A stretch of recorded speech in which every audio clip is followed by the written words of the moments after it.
ஆண்டவரே சுவாமி, இப்பொழுதும் கர்த்தாவே சிறு நன்மையாக உங்களுடைய வார்த்தையை கேட்க நாங்கள் வந்திருக்கிறோம் கர்த்தாவே. அடியானை மறைத்து நீர் வெளிப்படும் சுவாமி.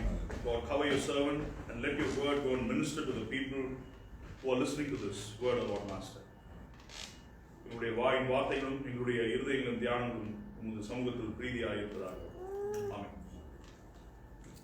இன்னைக்கு ஒரு simple at the same time very important topic. 10 கட்டளை சொல்லுங்க.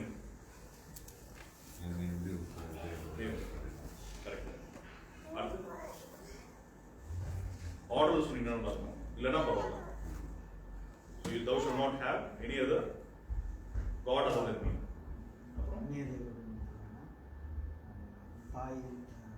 அடுத்தது வந்து ஒரு தெய்வத்தை நீங்களா உண்டு பண்ணிடாதீங்க. மூணாவது, don't make idols which is between you and me. Third,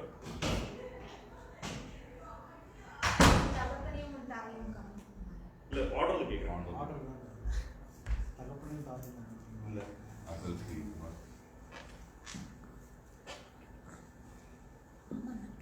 எடுத்துக்கோங்க. Exodus chapter 20 verse from 1.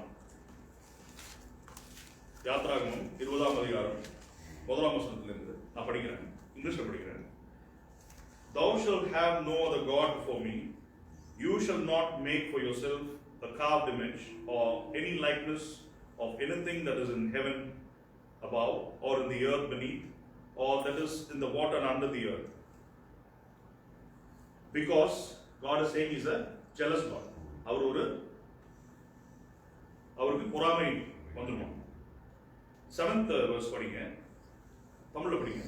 உன் தேவனாகிய கர்த்தருடைய நாமத்தை வீணிலே வழங்காதிருப்பாயாக. இது மூணாவது இல்ல, முதல்ல தேவன் இல்லை, don't make any idols. மூணாவது என் நாமத்தை வீணிலே வழங்காதிருப்பாயாக. அப்புறம் படிங்க. அப்படியே கண்டிப்பா படிங்க. ஓய்வு நாளை பரிசுத்தமாய் ஆசரிக்க நினைப்பாயாக. இன்று பரிசுத்தமாய் ஆசரிக்கணும்னு சொல்றாரு. நாலாவது, 6 நாளும் நீ வேலை செய்து உன் கிரியை எல்லாம் நடப்பியாக. இல்ல, அதுக்கப்புறம் இதுக்கு போயிடுங்க. 12 verse 12.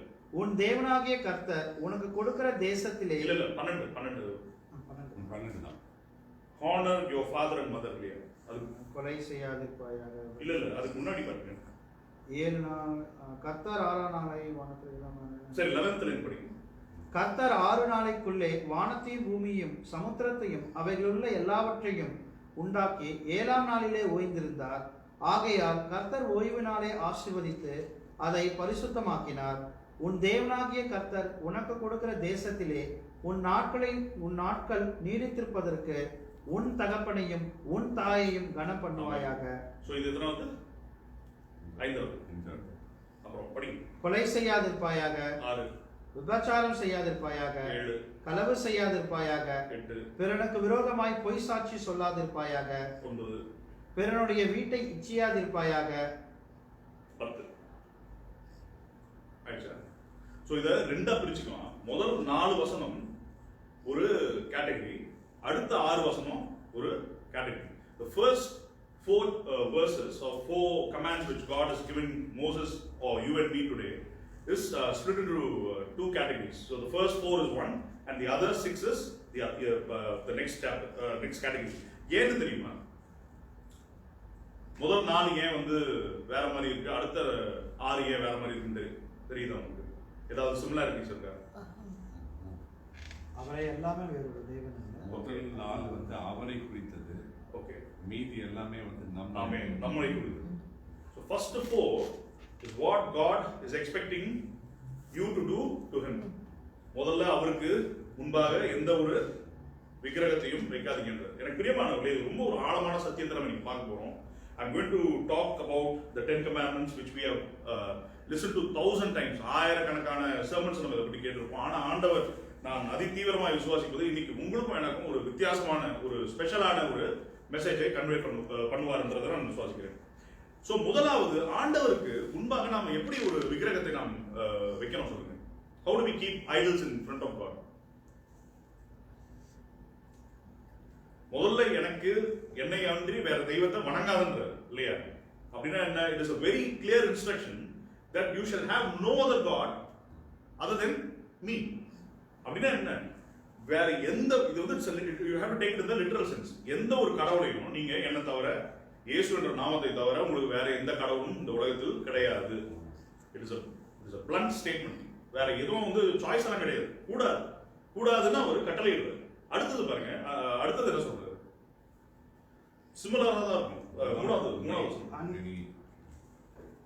மூணாவது என்னை அன்றி உனக்கு வேற தேவன் உண்டாயிருக்க வேண்டாம். என்னை அன்றி உனக்கு வேற தேவன் உண்டாயிருக்க வேண்டாம். And you shall not make any carved images. fourth படிங்க, தமிழ்ல படிங்க. மேலே வானத்திலும் கீழே பூமியிலும் பூமியின் கீழ் தண்ணீரிலும் உண்டாயிருக்கிறவைகளுக்கு ஒப்பான ஒரு சொரூபத்தை யாகிலும் யாதொரு விக்கிரத்தை யாகிலும் நீ உனக்கு உண்டாக்க வேண்டாம். நீ உனக்கு முன்பாக எந்த ஒரு சொரூபத்தையும் செய்யாத அப்படின்றது. எனக்கு பிரியமானவர்களே, ஆண்டவர் இன்னைக்கு சொல்ற ஒரு முக்கியமான காரியம் என்னன்னா, உங்களுடைய வாழ்க்கையில என்ன விக்கிரகம் இருக்குன்றத நீங்க தான் தெரிஞ்சுக்கணும். நான் தான் என்னுடைய வாழ்க்கையில என்ன விக்கிரகம் இருக்குன்றத தெரிஞ்சுக்கணும். We cannot take this very lightly. இந்த சர்மனை வந்து நிறைய பேர் வந்து ரொம்ப என்ன இது விக்கிரகம்னு சொல்றாங்க, வந்து பிசிக்கல் ஐடல் சொல்றாங்கன்னு யோசிச்சு பார்க்கலாம். It also applies to physical idol, but more importantly to the idols which are invisible. கண்ணுக்கு தெரியாத ஆவிக்குரிய வாழ்க்கையை நம்ம வாழ்ந்துட்டு இருக்கிற கிறிஸ்தவர்களா இருக்கிறபடியால தான் ஆண்டவர் நம்மளை எல்லாரும் இங்க கூட்டிட்டு வந்திருக்கிறார். We are not mediocre Christians. ஆமென். நாம வந்து ஒரு வித்தியாசமான பிரித்தெடுக்கப்பட்ட ஜனங்களா இருக்கோம் இல்லையா? இந்த செய்தியை கேட்டுக்கொண்டு இருக்கிற எல்லாருமே நான் விசுவாசிக்கிறது என்னன்னா, God has put a very special burden in your heart to listen to the sermon, to take the sermon in your heart. அதனால தான் ஆண்டவர் என்ன சொல்றாரு, உனக்கு எந்த ஒரு விக்கிரகமும் தேவை கிடையாது, இருக்கக்கூடாது. அது விக்கிரகம் என்ன, யாராவது போய் நீங்க கல்லையோ மண்ணையோ இல்லாட்டி வேற ஏதாவது வீட்டில் வச்சு வணங்க போறீங்களா? மாட்டோம் இல்லையா? எது விக்கிரகம்? கடவுளுக்கு, அதாவது அவரை அன்றி whatever comes in your life, your wife may be your idol, your children may be your idol, your pastor may be your idol, or your church may be your idol. ஆண்டவர் அதை தான் இன்னைக்கு ரொம்ப தெளிவா சொல்றாரு. எதுவாக இருந்தாலும் ஆண்டவருக்கு மத்தியில அது வந்துச்சுன்னா அது ஒரு விக்கிரகம். It is an idol. எனக்கு பிரியமானவர்களே, this may be very pricking in all our hearts. இப்போ எனக்கே பாருங்க, எப்படி என் பிள்ளை வந்து எனக்கு மத்தியில வந்துச்சுன்னா ஒரு ஐடலா இருக்கும்னு கேட்டீங்கன்னா, ஆமா, ஆண்டவர் சில காரியங்களை சொல்லுவாரு, அதை நான் செய்யாம அதுக்கு அந்த காரியங்களுக்கு முக்கியத்துவம் கொடுக்காம என்னுடைய பிள்ளையோடைய படிப்பு முக்கியம், என் பிள்ளையோட இந்த ஸ்கூல்ல தான் நான் போடுவேன், இந்த ஸ்கூல்ல போட்டுச்சுனாக்க அந்த பிள்ளை வந்து ரொம்ப அறிவாளி ஆயிடும். Even education is very disruptive in God's eyes. நிறைய பேர் யோசிக்கலாம், என்னடா எஜுகேஷன் வந்து டிஸ்ரப்டிவ்னு சொல்றாங்க. Let me tell you with a sincere heart, I am speaking this through the work of the Holy Spirit. பரிசுத்த ஆவியானவர் ஏவினபடியால் நான் சொல்றேன், படிப்புன்றது ஆண்டவருக்கு அடுத்த காரியம். எத்தனை பேர் விசுவாசிக்கிறீங்க? ஆமா தானே? But many people put their education before God. Even Christians, not even Christians, mainly Christians. எனக்கு பிரியமானவர்களே, நிறைய பேர் திருமண வாழ்க்கையை கேட்டு வந்து அலையன்ஸ் பாருங்க, அது பாருங்கன்னு சொன்னாங்கன்னா எல்லாம் சொல்லுவாங்க, காட் ஃபியரிங் பாய், காட் ஃபியரிங் சைல்டு வேணும் எனக்கு, எனக்கு மருமகள் இல்லை மகள் வேணும் அப்படின்லாம் சொல்லுவாங்க. சொல்லிட்டு நம்ம இதுல ஒரு ஹேஷ்ட்ரிக்ஸ் போட்டு ஒரு ஸ்டார் போட்டு ஒரு இது சொல்லுவாங்க தெரியுமா, conditions apply, terms and conditions அப்ளைன்ற மாதிரி காட் ஃபியரிங் எல்லாமே வந்து மேல வந்துடும். கீழே வந்து அங்க ஸ்டார்ல கண்டிஷன்ஸ் அப்ளை என்னன்னா, I want a girl to be a BE graduate plus an MBA who lives in this city or this country, or I want a family background. இது வந்து ஒரு கிறிஸ்தவர்கள் செய்யலாமா? ஆனா செய்யறாங்களா இல்லையா? This is the idol which God is talking to you and me. எனக்கு பிரியமானவர்களே, நிறைய பேருக்கு இது ஒரு விக்கிரகம்னே தெரியாது. எல்லா ஆவிக்குரிய சபைக்கு போவோம், எல்லா ஹல்லேலூயான்னு சொல்லுவோம், எல்லாம் பிரைஸ் தி லார்ட்னு சொல்லுவோம், இல்லாட்டி ஒரு ட்ரெடிஷனல் சர்ச்ல போய் உட்கார்ந்துப்போம். எல்லாம் we think that we are very close to God. ஆண்டவரோட ரைட் ஹேண்ட் நம்ம இருக்கிறோம்னு நினைச்சிட்டு இந்த மாதிரியான விக்கிரகங்களை நாம் ரொம்ப லைட்டா எடுத்துக்கிறோம். ஆமா தானே? So we should not take all these things very lightly. ரொம்ப சீரியஸா எடுக்க வேண்டிய காரியம். படிப்பு கூட சொல்றேன், பிள்ளைங்களுக்கு ஒரு லிமிட்டுக்கு மேல if you force them to study, it is an idol. இது சொல்றதுனால நிறைய பேர் என்ன ஒரு ஃபால்ஸ் டீச்சர் கூட சொல்லலாம். ஆனா I don't care, because I want people to take the word as it is. கலப்படம் இல்லாம ஆண்டவர் கொடுக்கிற அந்த வார்த்தை கொஞ்சம் கஷ்டமா இருக்கும் டைஜஸ்ட் பண்ண. ஆனா ஆண்டவர் சொல்றாரு, we are not baby Christians. நாம புதுசா விசுவாசத்துக்குள்ள வந்த கிறிஸ்தவர்களுக்கான சர்மன் இது கிடையாது. This is for Christians who are maturing in their faith. அவருடைய ஆவிக்குரிய வாழ்க்கையில் அவர்கள் வளர்ந்து பெரியவர்களாகி அவர்களுக்கு ஞான ஆகாரத்தை ஆண்டவர் தான் சொல்ற சர்மனை தான் ஆண்டவர் இன்னைக்கு உங்களுக்கும் எனக்கும் தர. ஸோ ரெண்டு காரியம். முதல்ல ஆண்டவருக்கு முன்பாக எந்த ஒரு ஐடலும் தேவையில்லை. அவருக்கு நீங்க ஒரு ஐடலை செஞ்சிடாதீங்க. You don't create an idol. Let your pastor not be your idol. அவர் ஆண்டவருடைய சாயலா இருக்கலாம். God may reflect through his word. அவருடைய பேச்சு வந்து ஆண்டவருடைய வார்த்தைகளை எடுத்து சொல்லும். நான் அதை விசுவாசிக்கிறேன். ஆனா அவர் ஆண்டவருக்கு ஒப்பானவர் கிடையாது. Many people, many Christians, many churches do that. And also the church ஒரு denomination இல்லையா? நான் வந்து இந்த denominationல இந்த சபையில தான் நான் இருப்பேன், இது என்னோட வைராக்கியம் அப்படின்னு சொல்றதே ஒரு ஐடல். எனக்கு பிரியமானவர்களே, அதை நம்ம மனசுல ரொம்ப ஆழமா பதிய வச்சுக்கிட்டு, it is going to be a little bit longer than usual. 30 நிமிஷம் எப்பவுமே பேசுவேன். I'll make sure that my mind will always be to finish within 30 to 35 minutes. But whatever God is going to speak to us today, I'm going to carry on. Okay தானே? So ரெண்டாவது காரியத்தை நம்ம பார்க்கணும். மூணாவது காரியத்தை படிங்க. உன் தேவனாகிய கர்த்தருடைய நாமத்தை வீணிலே வழங்காதிருப்பாயாக. கர்த்தர் தம்முடைய நாமத்தை வீணிலே வழங்குகிறவனை தண்டியாமல் விடார். எவ்வளோ பெரிய ஒரு பயங்கரத்தை ஆண்டவர் சொல்றாரு பாருங்க. கர்த்தருடைய நாமத்தை வீணிலே வழங்காதிருப்பாயாக. எனக்கு தெரியும் நிறைய பேர் என்ன பண்ணுவாங்க, ஆண்டவருடைய நாமத்தை வழங்கவே மாட்டாங்க, சொல்லவே மாட்டாங்க. they will be very hesitant to say God's name. ஜீசஸ்னு சொல்றது உங்களுக்கு ஒரு அவமானத்துக்குரிய காரியமா இருக்கும். அல்லேலூயான்னு சொல்றது அவங்களுக்கு ஒரு மாதிரி என்ன அது. I was like that. ஏன்னா I was on the other side of the boat. எனக்கு தெரியும் அது வந்து ஏன் அப்படின்னா my ego will stop. என்ன விட பெரியவர் ஆண்டவர்ன்றதுனால நான் வந்து என்ன சொல்லுவேன், அல்லேலூயா சொல்ல மாட்டேன். நான் வந்து ஆண்டவர் தான், இயேசு சுவாமி தான் என்னுடைய வாழ்க்கையின் சொந்த ரட்சகர்னு சொல்ல மாட்டேன். I know it personally, but I will not come and admit it in front of the congregation or the people. But God is saying that is one category. We are not going to be bothered about them. It is about the other category where people take God's name in vain. God's name in vain என்னன்னா, எதுக்கு எடுத்தாலும் கடவுள் இதை சொன்னார், கடவுள் இதை என் வாழ்க்கையில செஞ்சார் சொல்றது தப்பு இல்லை. பட் God is saying, நான் சொல்லல, யார் சொல்றாரு? எழுதி ஆண்டவர் சொல்றாரு. எழுதி வச்சிருக்க திரும்ப படிங்க தமிழ்ல. உன் தேவனாகிய கர்த்தருடைய நாமத்தை வீணிலே வழங்காதிருப்பாயாக. கர்த்தர் தம்முடைய நாமத்தை வீணிலே வழங்குகிறவனை தண்டியாமல் விடார். அது பாருங்க, it's a very dangerous thing to do. வீணில வழங்கினீங்கன்னா தண்டியாமல் விடார். அவர் ஏன் அப்படி சொல்றாருன்னா, அவருடைய நாமத்தை நாம் சொல்லும் பொழுது அவருடைய நாமம் மகிமைக்காக மாத்திரமே இருக்கும். அது நிறைய பேருக்கு தெரியுது இல்லை இல்லையா? எனக்கு வந்து ஒரு கசின் இருந்தாரு. அவர் என்ன சொல்லுவாருன்னா, எது கேட்டாலும் கர்த்தருடைய நாமத்தினால பார்க்கலாம் அப்படின்னு. என்னோட கசன் நான் என்ன நினைப்பேன்னா, என்னது ஏன் வந்து நான் கேட்டாக்கா அவர் வந்து is not telling me yes or no. ஆனா எனக்கு அவர் என்ன சொல்றாரு, கர்த்தருடைய நாமத்தினால் நான் செய்யறேன் அப்படின்றாரு. ஆனா எனக்கு பிரியமானது, ஆண்டவர் சொல்றாரு, உங்களுக்கு வந்து நான் வந்து ஒரு சில காரியங்களை சொல்லுவேன், என்னுடைய நாமத்தை தயவு செய்து don't take it in vein, எடுத்துக்காதீங்க. நீங்க என்னுடைய நாமத்தை எடுத்து ஆண்டவர் சொல்றாருன்னு தயவு செய்து சொல்லாதீங்க. ஏன் சொல்லாம இருக்கணும்னா, அவர் அதுக்கப்புறம் ஒரு பயங்கரமான காரியத்தை சொல்றாரு. என்ன சொல்றாரு, தண்டியாது இருப்பதற்காக நீ சொல்லாம இரு. Don't do that. ஏன்னா எனக்கு வந்து நான் பாருங்க, நான் முதல்ல வந்து அந்த கேட்டகரி கிடையாது. ஃபர்ஸ்ட் சொன்னல, I was on the other side of the boat. ஏன்னா ஆண்டவர் என்ன கர்த்தர் இயேசு சாமி எல்லாம் சொல்றது வந்து ஒரு எனக்கு என்னோட ஈகோக்கு ஒத்து வரும். ஆனா எப்போ ரட்சிக்கப்பட்டனோ, when I accepted God alone, Jesus alone is my savior, and when I went through a lot of difficult times, when I stood firm in God's word, ஆண்டவர் சொன்னார், நீ அறிக்கை செய்யலனாக்க உன் வாழ்க்கையில நான் கிரியை செய்ய மாட்டேன், I will not work in that. ஆனா அதே நேரத்தில் ஆண்டவர் ஞானத்தை கொடுத்து சொன்னாரு, நீ இதெல்லாம் சொல்லி ஆண்டவர் தான் எனக்கு இது செஞ்சாரு தெரியுமா, என்னுடைய வழியில போக்குனார், என் கால் வழியை போக்குனார், என் தலை வழியை போக்குனார், என் கை வழியை போக்குனார், இதெல்லாம் சொல்லிட்டு நீ போனா you will misrepresent me.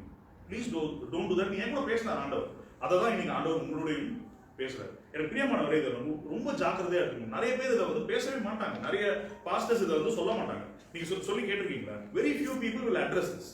ஆனா ஆண்டவர் இன்னைக்கு நம்ம தான் சொன்னல, we are all mature Christians, we are not mediocre or we are not new to faith. அந்த விசுவாசத்தின்படி நாம இருக்கிறதுனால ஆண்டவர் சொல்றாரு, இந்த மூணு காரியமும் ரொம்ப முக்கியமான காரியம். நாலாவது காரியம் அந்த கேட்டகரி முடிஞ்சிருக்கு. இந்த ஃபர்ஸ்ட் கேட்டகரி தான் ரொம்ப முக்கியமானது. ஏன்னா நாம ஆண்டவருக்கு எப்படி இருக்கணும், அவருடைய வார்த்தையை நம்ம வீட்டில் வழங்கக்கூடாது, அவருடைய அவருக்கு முன்பாக நம்ம எந்த சொரூபத்தையும் செய்யக்கூடாது, அவர் மாத்திரம் தான் ஆண்டவர்ன்றதை நாம விசுவாசிக்கணும். 4வது படிங்க. நான் அதுக்கு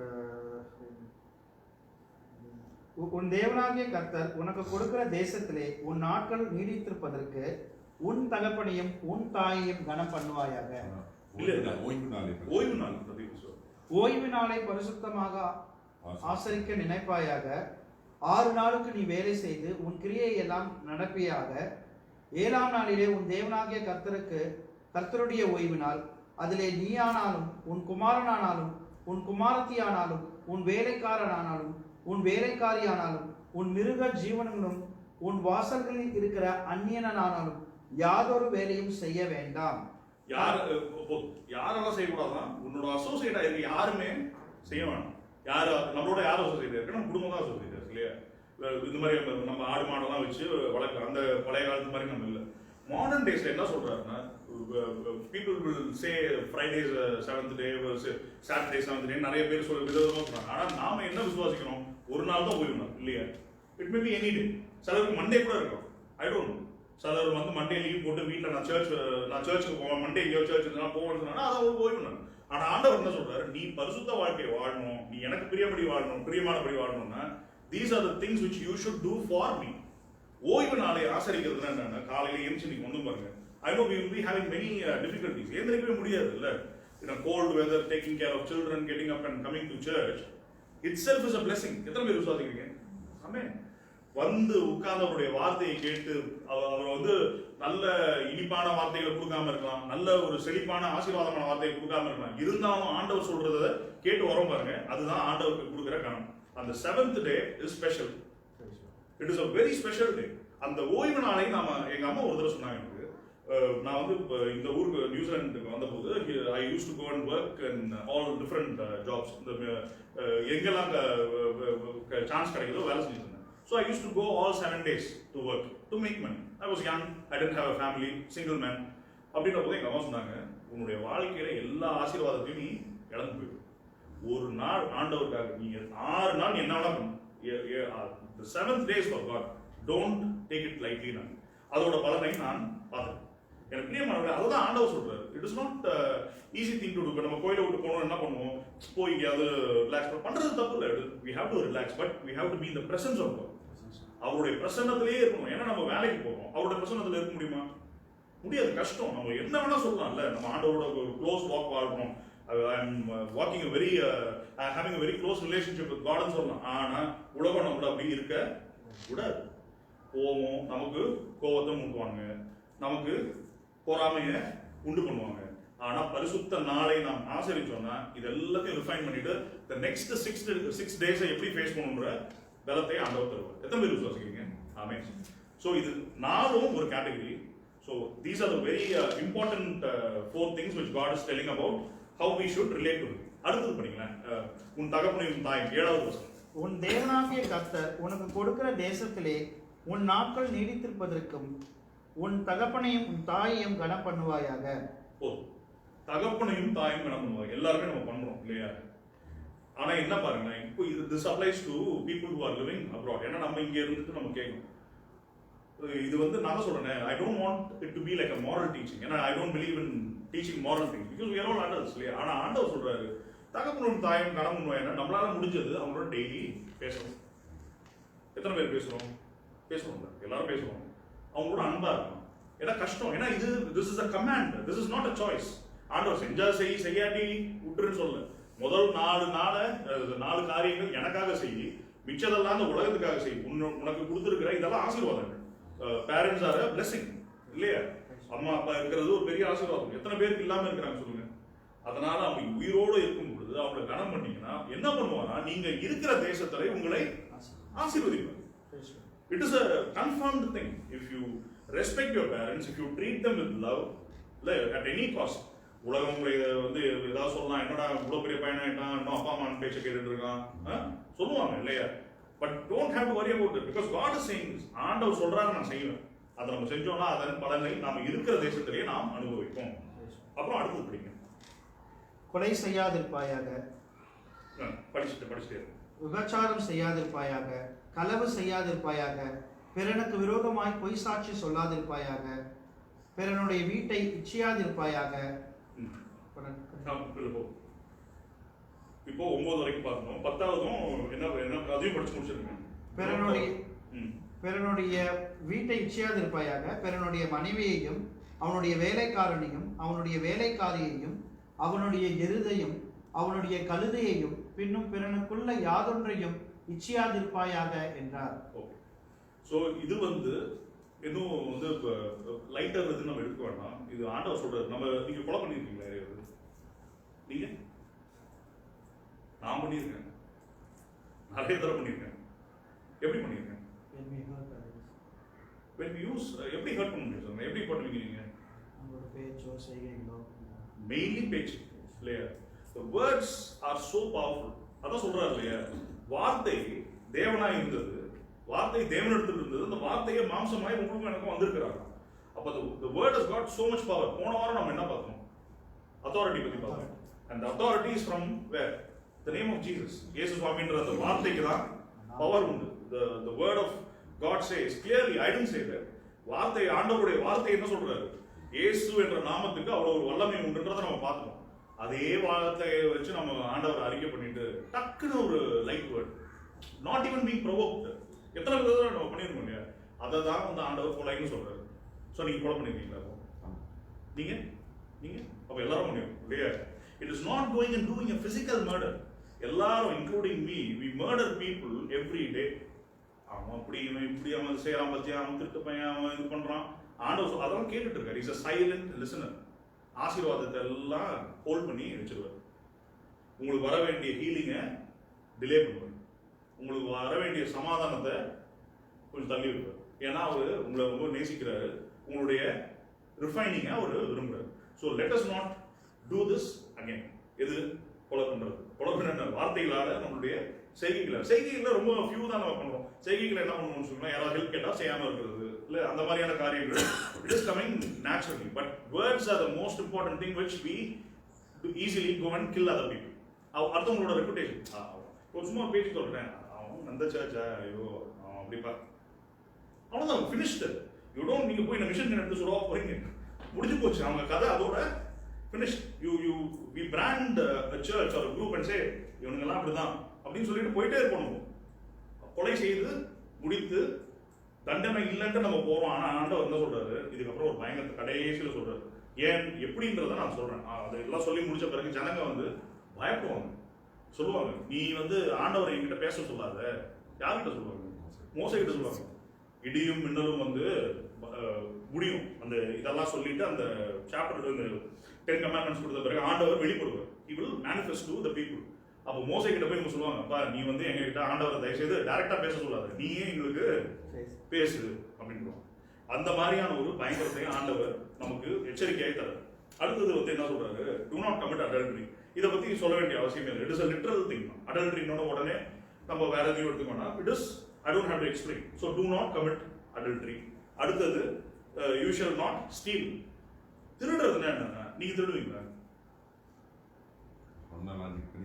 ஆமா, நீங்க திருடுவீங்கல்ல. அடுத்தவனுடைய நேரத்தை திருடுறது, அடுத்தவனுடைய பொருளை நம்ம எடுக்க மாட்டோம். ஏன்னா அவ்வளவு துணிகரம் நமக்கு கிடையாது இல்லையா? we will be like called, we will be like cotton ஒரு பயம் இருக்கும். போலீஸ் நம்மளை பிடிச்சிருவாங்க. ஆனா ஆண்டவருடைய பிள்ளைகள் நம்ம நிறைய திருடுறோம். நிறைய பேர் மியூசிக் திருடுறாங்க. நான் நேற்று கூட ஒருத்தரோட ஃப்ரெண்ட்ஸோட பேசிக்கும்போது சொன்னேன், it's so easy to compose a Christian music album and make money. அவரு அதுக்கு என்னோட நண்பர் தான். அவர் சொல்றாரு, நீங்க ரிலீஸ் பண்ணி ஒரு சர்ச் நீங்க கட்டிருங்க அப்படின்றது இல்லையா? அது திருட்டு தானே. எத்தனை பேர் செய்யறோம், எத்தனை பேர் நம்ம அதை பார்த்துருக்கோம், கண்ணெதிரில் நம்ம பார்க்கறோம், கண்ணெதிரில் கேட்கிறோம். Let us not do that. அவங்க செய்யறாங்கன்னா அவங்களுக்காக ஜெபம், அவங்க செய்யறாங்க ஆமா இல்ல, ரொம்ப பயங்கரம், நெருப்போட விளையாடுற மாதிரி. இட் இஸ் வெரி வெரி எவ்வளோ நான் திரும்ப சொல்றது என்னன்னா, நம்ம இந்த உலகத்துக்கு சில காலங்கள் இருக்க போறோம். we are all bypasses like travelers. we are all going towards eternity. இல்ல, ஆண்டவர் நம்மளை அழைத்து கொண்டு அன்பாய் கூட்டி செல்ல போற அந்த காரியத்துக்காக நம்ம ஏங்கி நிற்கிறோம். இதுக்கு நடுவில் எதுக்கு திருட்டு, இதுக்கு நடுவில் எதுக்கு விபச்சாரம்? இல்ல, these are all things which will fade away. Fade கூட இல்லை, ஒரு நிமிஷம், ஒரு செகண்ட் தான் ஆகலாம். அது முடிஞ்சிச்சுன்னா ஒண்ணுமே இல்லை. அந்த எச்சரிக்கையோட நம்மள பரிசுத்தத்தை காத்துக்கொள்ளும்படியாக ஆண்டவர் உங்களையும் என்னையும் அழைக்கிறார். ஸோ விபச்சாரம் செய்யாதிருப்பாயாக, திருடாதிருப்பாயாக, களவு செய்யாதிருப்பாயாக, and do not bear false witness. தமிழ்ல என்ன சொல்லுது அது? பிறனுக்கு விரோதமாக பொய் சாட்சி சொல்லாதிருப்பாயாக. பொய் சாட்சி சொல்றது ரொம்ப ஒரு பயங்கரமான காரியம். பொய் சாட்சினா என்னன்னா, போய் நான் சொன்னேன்ல ஒரு சர்ச்சை பத்தி இல்லாட்டி ஒரு குரூப்பை பத்தி சும்மா சொல்லிடுறது. சாட்சி, அது சாட்சி பகிர்றது தானே. ஏன்னா ஆண்டவர் உங்களை ஒரு பரிசுத்த ஒரு வாழ்க்கையை வாழ கூப்பிட்டுருக்காரு. You are all being called to live a holy life. அப்போ நாம எப்படி இருக்கணும்னா, அவருக்கு முன்பாக எது செய்தாலும் அவருக்கு முன்பாக உண்மையுமா இருக்கணும். அந்த நேரத்துல போய் நீங்க யாருக்காவது ஒருத்தருக்கு, இப்ப நான் சொல்றது என்ன, உங்க நண்பர்களுக்கே சொல்றேன், when you have a chance to be standing next to your friend and supporting him for what he has done wrong, அது கரெக்டா? தவறு தானே? இல்ல செஞ்சிருக்கீங்களா? நானும் செஞ்சிருக்கேன். அதுதான் ஆண்டவர் சொல்றாரு, செய்யாதீங்க. இதெல்லாம் நம்ம யோசிக்கிறதே இல்லை. ஆண்டவர் சொல்றாரு, பொய் சாட்சி சொல்லாது இருப்பாயாக. Do not do it. Be very sincere in front of God. அதான் சொல்றாரு, உனக்கு முன்பாக, எனக்கு முன்பாக வேற தெய்வம் இல்லைன்னு இதெல்லாம் தான். எனக்கு முன்பாக நீ பொய் சாட்சி சொல்ல மாட்டேன், நான் தான் கடவுள் நீ விசுவாசிச்சேன்னா இது எல்லாத்தையும் you will refrain. அடுத்தது he is saying, do not covet your neighbor's house. தமிழ்ல என்ன சொல்றது?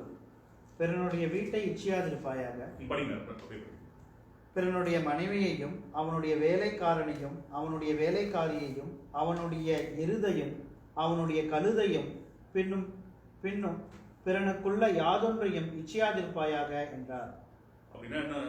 எல்லாத்தையும் இப்போ எப்படி நீங்க நம்ம யாரும் போய் துணிகரமா இன்னொருத்தனுடைய வீட்டையோ மனைவியோ எல்லாம் இச்சிக்க மாட்டோம் இல்லையா? But we have hidden sins. அதை நம்ம ஒத்துதான். நமக்கு இருக்கிற பாவத்தை ஆண்டவர் குத்தி கிளறுவர். அவர் சொல்றாரு, இச்சிக்கிற வாழ்க்கையை நீ வாழ்ந்துட்டு இருக்கியா? எனக்கு தெரியும். You don't have to lie. You don't have to lie to your pastor. You don't have to lie to your church or your congregation. Even to your spouse. உங்க மனைவிக்கோ கணவனுக்கோ நீங்க சொல்ல வேண்டிய அவசியமே கிடையாது. ஏசாமி எதாவது சொல்றாரு, நீ கண்ணை நீ ஒரு பாவம்னா என்னன்னு கேட்டபோது சொல்றாரு, நீ கண்ணால நீ பார்த்தாலே பாவம்ன்ற. You don't have to go and commit adultery. அந்த மாதிரியான ஒரு பரிசுத்த தெய்வத்தை வழங்கும்போது நம்ம என்ன செய்யணும்? போய் ஒரு சின்ன காரியம் கவர்ட்னா என்ன, போய் அவன் அப்படி இருக்கானே, அவனை மாதிரி நான் வீடு வாங்கினேன், அப்படி அவன் ஒய்ஃப் அப்படி இருக்காங்களே, அந்த ஒய்ஃப் மாதிரி என் ஒய்ஃப் இல்லையே அப்படி. எனக்கு ஒரு நண்பர் இருந்தார் பல வருஷங்கள் முன்னாடி, it was like 12 years back. எனக்கு ஒரு இதாச்சு, ஒரு லைஃப்ல ஒரு பிரச்சனையாச்சு. அவன் நான் சொன்ன இந்த மாதிரி சில காரியங்கள், நான் அதனால தான் வந்து அந்த ரிலேஷன்ஷிப்லேருந்து வெளியில வந்தேன் அப்படின்னு. அவர் வந்து எனக்கு கவுன்சிலிங் கொடுக்குறாரு. He is a pastor. அவர் சொல்றாரு, நான் வந்து பாரு, நான் வந்து என்னுடைய மனைவி திருமணம் செஞ்சுட்டேன், அவங்க அசிங்கமா இருக்காங்க, அவங்க குள்ளமா இருக்காங்க, அவங்க பார்க்க நல்லாவே இல்லை, ஆனாலும் நான் வந்து அவங்கள நேசிச்சு எடுத்துக்கிட்டேன், நீயும் அப்படிதான் பண்ணணும் அப்படின்னு. நான் சொன்னேன், நான் வந்து ஒரு 10 வருஷம் கழிச்சு என் மனைவி அசிங்கமா இருக்காங்க, குள்ளமா இருக்காங்க, கருப்பா இருக்காங்க, அதனால நானும் அவங்கள நேசிச்சு வாழ்ந்துட்டு இருக்கேன்னு சொல்லக்கூடாது. அதுக்கு தானே வேணாம். ஆமென். இதைதான் ஆண்டவர் சொல்றார், do not covet others things. உங்களுடைய வாழ்க்கையை எப்படி வாழணும் நீங்க ஆண்டவர்கிட்ட கேளுங்க. அடுத்தவனை பார்த்து நீங்க வாழாதீங்க. அடுத்தவனுக்கு நாம எப்படி வாழ்றோம்ன்றதை வச்சு அவனுக்கு நம்ம அட்வைஸ் பண்ணாது இருக்கணும். இது நம்ம நிறைய பேர் மறந்துடும். ஏன்னா நம்ம நினைச்சுக்கிறோம், ஆண்டவர் நமக்கு வந்து இவ்வளவு நல்ல காரியங்களை செஞ்சுட்டாரு, இவ்வளவு ஒரு நல்ல வாழ்க்கை இருந்துட்டாரு, அது நல்லதுதான், சொல்லாம இருக்க முடியாது. பாருங்க, why do I come and stand here out of all the pain and suffering which I have? ஏன்னா ஆண்டவர் நல்லவர்ன்றத சொல்றதுக்கு நான் வந்திருக்கேன். ஆனா ஆண்டவர் சொல்றாரு, நான் இப்படி இருக்கிறேன், அதனால நீ இப்படி இருன்னு சொல்லாத. அந்த பாருங்க, என்னோட பாஸ்டர் நண்பர் சொன்னது எவ்வளவு ஒரு, அவருக்கு தெரியல, அவர் நல்லது சொல்றாங்க. எப்படி ஒய்ஃப் வந்து இப்படிலாம் இருக்கிறாங்க, நீயும் அக்செப்ட் பண்ணிக்கொண்டு உங்களுடைய பொருட்களை, உங்களுடைய வீட்டை, உங்களுடைய ஐஸ்வர்யத்தை, உங்களுடைய ஞானத்தை நீங்க அன்பா ஏற்றுக்கணும். You love the things which God is giving you. செய்வோமா? We have to do. அததான் சொல்றாரு. இந்த 10 கற்பனைகளையும் ஆண்டவர் இதோட முடிக்கிறார். சொன்ன பிறகு என்ன பாருங்க. Now when all the people saw the thunder and the flashes of lightning and the sound of the trumpet and the mountain smoking, the people were afraid and trembled, and they stood far off and said to Moses, இதான் முக்கியம், speak to us and we will listen, but do not let God speak to us lest we die. ஆண்டவரே நீ கூட பேச சொல்லாதீங்க. இதெல்லாம் கேட்டுறாங்க. கேட்ட பிறகு பயமா இருக்கு உங்களுக்கு சொல்லிட்டு அவர் வெளிப்பா இது மாதிரி மேனிஃபெஸ்ட் பண்ணிடுறாரு. பயந்து போய் சொல்றாங்க, வேணாம் நாங்கள் செத்து போயிடுவோம், இதெல்லாம் எங்களால் நாங்கள் ஒழுங்காக கீழ்படுகிறோம், மோசே நீயே வந்து எங்களோட மீடியேட் பண்ணுங்க, என்ன மாதிரி ஒரு பாஸ்டர் மாதிரி நின்று நீயே சொல்லு, ஆண்டவரே இப்போ இதெல்லாம் சொன்னா எவ்வளோ பயங்கரமாக இருக்கும், நானே சொல்றது பெட்டர் இல்லையா, அதுதான் அந்த காலத்தில் சொல்றாங்க. எனக்கு பிரியமானவர்களே, இதோட sermon முடியல. as I said, it is a little bit longer sermon than usual. இதுக்கப்புறம் என்ன நடக்குதுன்னு பாருங்க. இது பழைய ஏற்பாட்டில் ஒரு காரியம் நடக்குது. புதிய ஏற்பாட்டில் ஒரு இன்ட்ரெஸ்டிங், இது கோரிலேஷன் சொல்லாம, ஆண்டவர் நேற்று நைட் நான் ஜாம் பண்ணிட்டு ப்ரிப்பேர் பண்ண வெளிப்படுத்தினான்னு சொல்லாமான்னு தெரியல. But turn with me to Philippians chapter 3. பிலிப்பியர் 3ஆம் அதிகாரம் 4ஆம் வசனத்தை படிங்க. மாம்சத்தின் மேல் நம்பிக்கை வைக்க வேண்டுமானால் நானும் வைக்கலாம், வேறொருவன் மாம்சத்தின் மேல் நம்பிக்கையாய் இருக்க நினைத்தால் நான் அதிகமாய் அப்படி செய்யலாம். நாம் 8ஆம் நாளிலே விருத்த சேதனம் அடைந்தவன், இஸ்ரவேல் வம்சத்தான், பெண்ணின் கோத்திரத்தான், எபிரேயரில் பிறந்த எபிரேயன், நியாயப்பிரமாணத்தின்படி பரிசேயன், பக்தி வைராக்கியத்தின்படி சபையை துன்பப்படுத்தினவன், நியாயப்பிரமாணத்துக்குரிய நீதியின்படி குற்றம் சாட்டப்படாதவன் ஆகிலும் எனக்கு லாபமாயிருந்தவைகள் எவைகளோ அவைகளை கிறிஸ்துவுக்காக நஷ்டம் என்று எண்ணினேன். அது மாத்திரம் அல்ல, என் கர்த்தராகிய கிறிஸ்து இயேசுவை அறிகிற அறிவின் மேன்மைக்காக எல்லாவற்றையும் நஷ்டம் என்று எண்ணிக்கொண்டிருக்கிறேன். ஆமென். போதும். கர்த்தராகிய இயேசு கிறிஸ்துவை அறிந்து கொள்ளும் அறிவை நான் பெற்றுக்கொள்வதற்காக எல்லாவற்றையும் நான் நஷ்டம். யார் சொல்றாரு? பவுல் சொல்றாரு. பவுல் என்ன சொல்றாரு பாருங்க, இது ஒரு அரகன்ட் ஸ்டேட்மெண்ட். ரொம்ப அரகண்டா சொல்றாரு. நான் யாருன்னு தெரியுமா, எங்க அப்பா யாருன்னு தெரியுமா, நான் என்ன கோத்திரம்னு தெரியுமா, இது மாதிரி சொல்றது. நான் எவ்வளவு பெரிய பணக்காரன் தெரியுமா, என் ஜாதி தெரியுமா, என் பேக்ரவுண்ட் தெரியுமா, என் டினாமினேஷன் தெரியுமா, என்னோட ஆன்செஸ்ட்ரி தெரியுமா. உங்களுக்கு ஒரு காரியம் இருக்கணும், உங்களுக்கு ஒரு காரியம் இருக்கணும், உங்களுக்கு ஒரு காரியம் இருக்கணும். எனக்கு வந்து அதை குறித்து ஒரு பெரிய மேன்மை இருக்கலாம். ஆனா ஆண்டவர் என்ன சொல்றாரு பாருங்க இந்த வார்த்தையின் மூலமா, இவை எல்லாமே வந்து ஒரு குப்பை, rubbish in front of the things which we have to seek to know the mysteries of Christ. ஆண்டவருடைய சத்தியத்தை அறிந்து கொள்ளும் அறிவை நாம் பெற்றுக்கொள்ள இது எல்லாத்தையும் குப்பைன்னு நீங்க எண்ணீங்கன்னா என்ன பண்ணுவீங்க, இந்த 10 கற்பனைகளையும் நீங்க கைவிடுவீங்க. ஆமென். ஃபெய்த், விசுவாசத்தை நாம் வாழ்ந்தோம்னா, விசுவாசம், ஆண்டவர் மேல விசுவாசமா இருக்கிறேன்னு சொன்னாக்க நம்ம என்ன பண்ணுவோம்னா வெறும் வார்த்தைகளை சொல்ல மாட்டோம். வார்த்தைகள் அறிக்கை செய்வது கிறிஸ்தவம் அல்ல. When we say that we have faith in Jesus Christ, we will live a faithful life and that will reflect. ஏன் இதை சொல்றாருன்னா, ஆண்டவர் அவர் வந்து முழுமை அடைகிறதுக்கு தான், பழைய ஏற்பாட்டின் நியாயப்பிரமாணத்தை ஃபுல்ஃபில் பண்றதுக்கு தான் இயேசுசாமி வந்தார் இல்லையா. இஸ் நாட் அவர் வந்து பழைய ஏற்பாட்டை அப்படியே ஒதுக்கிட்டு வந்தார். அப்படி இந்த ஓல்ட் டெஸ்ட்மென்ட் நமக்கு தேவையில்லையே இல்லையா. பழைய ஏற்பாட்டில் கொடுத்திருக்கிற ஒவ்வொரு கற்பனைகளையும் கட்டளைகளையும் காரியங்களையும் நிறைவேற்றுதல் is the fulfilment of the Old Testament law. ஆமென். அவர் ஆனா சொல்றாரு, நிறைய பேர் என்ன எடுத்துக்கிறாங்க, இந்த ஹைப்பர் கிரேஸ் சூப்பர் கிரேஸ் பேசுறவங்க என்ன பண்றாங்கன்னா, they take things lightly and say உன்னை நேசிப்பதை போல பிறனை நேசி, அவ்வளவுதான் முடிஞ்சிச்சு கிறிஸ்டியானிட்டின்றாங்க. அது எல்லாம் தானே பண்றாங்க. கிறிஸ்டியன்ஸோட நிறைய பேர் இன்னும் நல்லா நேசிக்கிறாங்க, எல்லாம் நிறைய சாப்பாடு போடுறாங்க, குருத்வாரா போறாங்க, ஆல்வேஸ் ஃபுட். எத்தனை கிறிஸ்டியன் சர்ச்சஸ்ல சாப்பாடு போடுறாங்க, அவங்க அன்பா இருக்கிறாங்க, யாருக்கா வேலை வேணா வாங்கி தராங்க. இதெல்லாம் கிறிஸ்தவம் அல்ல. these are all by products. இதெல்லாம் கிறிஸ்தவம். நம்ம பார்த்தோம் அந்த 10 கற்பனைகளை, ஆண்டவராகிய தேவனை கர்த்தரை மாத்திரமே நாம ஆராதிக்க வேண்டுமாய் ஆண்டவர் இன்னைக்கு நமக்கு வலியுறுத்துறார். அது இது சொன்ன பிறகு என்ன சொல்றாரு பாருங்க, but whatever I gain I count as loss for the sake of Christ. Indeed I count everything as loss because of the surpassing worth of knowing Christ my Lord. For the sake I have suffered the loss and all things count them as rubbish. திரும்ப அதேதான் நம்ம சொன்ன அந்த குப்பை. நாம வாழ்க்கையில எதெல்லாம் நாம வந்து மேன்மைன்னு நினைச்சிட்டு இருக்கோமோ, நாம அடுத்தவனுடைய பொருள் மேன்மைன்னு நினைச்சோமா, ஆண்டவருக்கும் நமக்கும் இருக்கிற ஒரு காரியம் மேன்மைன்னு நினைச்சோமா, ஒரு காரியத்தை வச்சுட்டு அதுதான் மேன்மை. சொன்ன அந்த படிப்பு, பிள்ளைங்களோட படிப்பா ஆண்டவருக்கு மத்தியில வந்து அது வந்துருச்சுன்னு வச்சுக்கோங்க, that is very dangerous.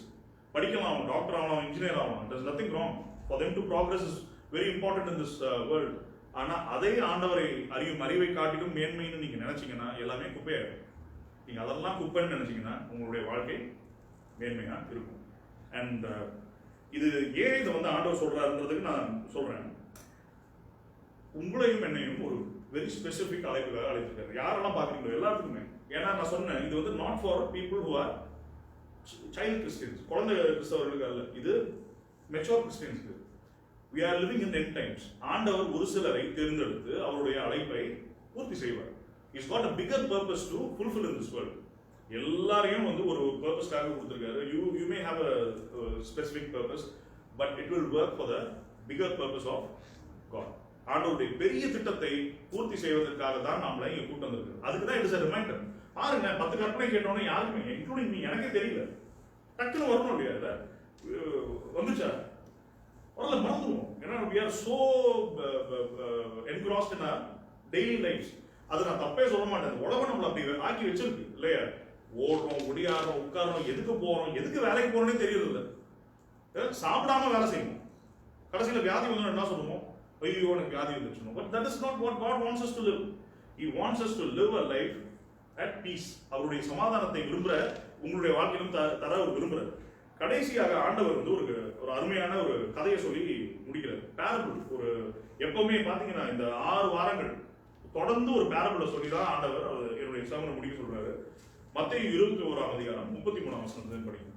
Matthew chapter 21 verse from 33.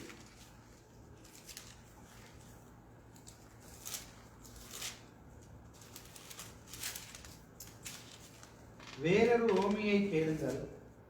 33. வேறொரு ஓமையை கேளுங்கள். வீட்டெஜமானாகிய ஒரு மனுஷன் இருந்தான்.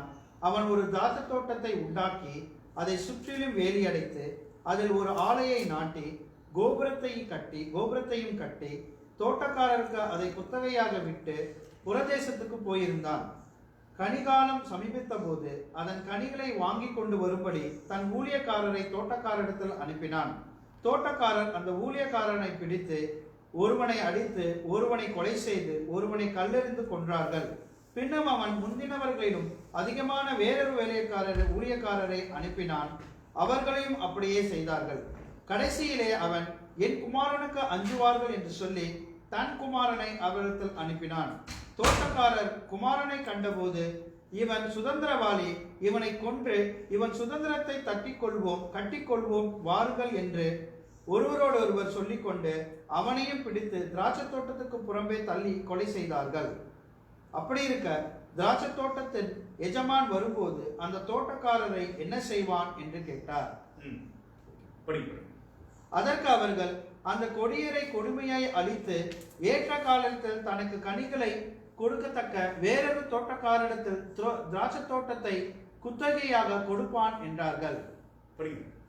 இயேசு அவர்களை நோக்கி, வீடு கட்டுகிறவர்கள் ஆகாதென்று தள்ளின கல்லே மூளைக்கு தலைக்கல்லாயிற்று, அது கர்த்தராலே ஆயிற்று, அது நம்முடைய கண்களுக்கு ஆச்சரியமாய் இருக்கிறது என்று நீங்கள் வேதத்தில் ஒரு காலம் வாசிக்கவில்லையா?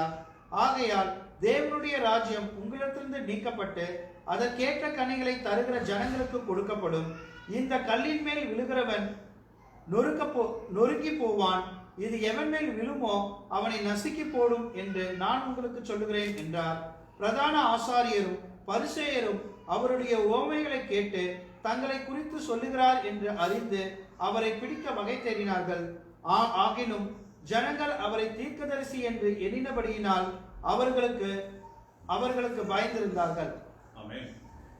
பாருங்க, யாரை குறித்து பேசுது? யார் அந்த தோட்டக்காரன்? யார் அந்த tenant?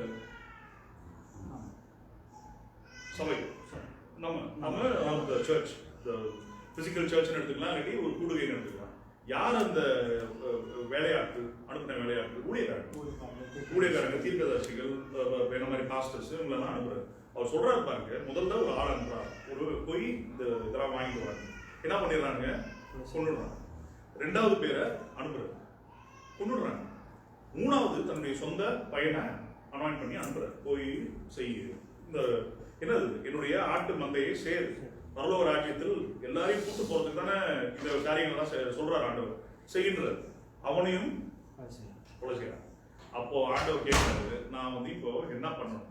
What should I to? அப்ப ஆண்டவராக இயேசு கிறிஸ்துவே சொல்ற காரியம், ஆகாது தள்ளின கல்லே மூளைக்கு தலைக்கல்லாயிற்று. The stone which was cast away has become the cornerstone. நீங்களும் நானும் ஒரு தள்ளின கல். We have been cast away from where we were. ஆண்டவர் தெளிவா சொல்றாரு, அவருடைய திட்டத்தை செய்வதற்காக நம்மளை எல்லாத்தையும் சேர்த்து ஒரு காரியத்தை கொண்டு அவர் கட்ட விரும்புறார். ஏன் அவர் சொல்றாருன்னா, அவர் சாதாரணமா சொல்ல, ஏன்னா இந்த பழைய ஏற்பாட்டின் நிறைவேறுதல் தான் இயேசு கிறிஸ்துன்னு நம்ம பிலிப்பியர்ல பார்த்தோம். இங்க என்ன சொல்றாரு, இயேசு சுவாமி அந்த உவமையை சொல்லி சொல்றாரு, I want to do great things through you. You are the kal or you are the stone which has been cast away. உன்னை தள்ளி விட்டுட்டாங்க, நான் உன்னை கொண்டு பெரிய காரியத்தை செய்வேன், என்னுடைய ராஜ்யத்தை கட்டுவேன், உன்னுடைய பிசிக்கல் சர்ச்சை கட்டுவேன், என்னுடைய ஆலயத்தை பெருக்க பண்ணுவேன், நான் பரலோகத்தில் ஆத்துமாக்களை சேர்த்துக் கொள்வதற்காக உங்களை எல்லாத்தையும் ஒரு கல்லா பொறுக்கி எடுத்து வச்சிருக்கிறேன். ஆனா அதுல என்ன சொல்றாரு பாருங்க, உங்க மேல விழுந்தாலும் சரி, நீங்க யார் மேல விழுந்தாலும் சரி, யாருக்கு நஷ்டம்? நமக்கு நஷ்டம் இல்லை. அதை படிங்க.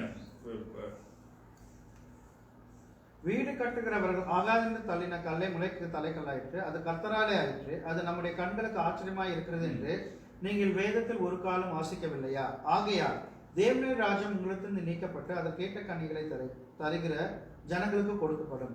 இந்த கல்லின் மேல்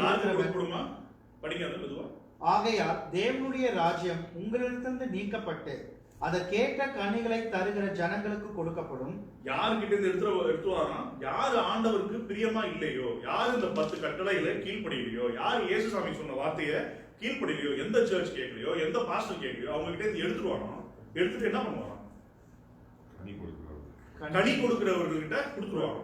நீ கனி கொடுக்கிறவன்பா, எனக்கு தெரியும், நீ இந்த கல்லை வச்சு நீ பண்ணு, அதுக்கப்புறம் படிங்க. அதுக்கப்புறம் என்ன? இந்த கல்லின் மேல் விழுகிறவன் நொறுங்கி போவான், இது எவன் மேல் விழுமோ அவனை நசுக்கி போடும் என்று நான் உங்களுக்கு சொல்லுகிறேன். யாரு நசுக்கி போடுறோம்? யாரு ஆய்வா? அந்த மாதிரி யாரு விழுறாவோ, இல்லாட்டி அந்த கல்லு யாரு மேல விழுவதோ அவங்கள நசுக்கி போடுவாங்க. ஆமென். இதுதான் ஒரு பெரிய சத்தியம். This is the hidden message which God is trying to convey to his children. Whoever is watching, I don't know how many people will be watching in Facebook Live or things after. ஆனா ஆண்டவர் சொல்றது, உங்களை கொண்டு ஆண்டவர் பெரிய காரியத்தை, பெரிய திட்டத்தை வைத்திருக்கிறார். நீங்க உங்களுடைய சபை, உங்களுடைய வாழ்க்கை, உங்களுடைய ரிலேஷன்ஷிப் வித் காட் இதா இல்லைன்னு வச்சுக்கோங்களேன், என்ன பண்ணிட்டு வரான்? எடுத்துட்டு வரான்.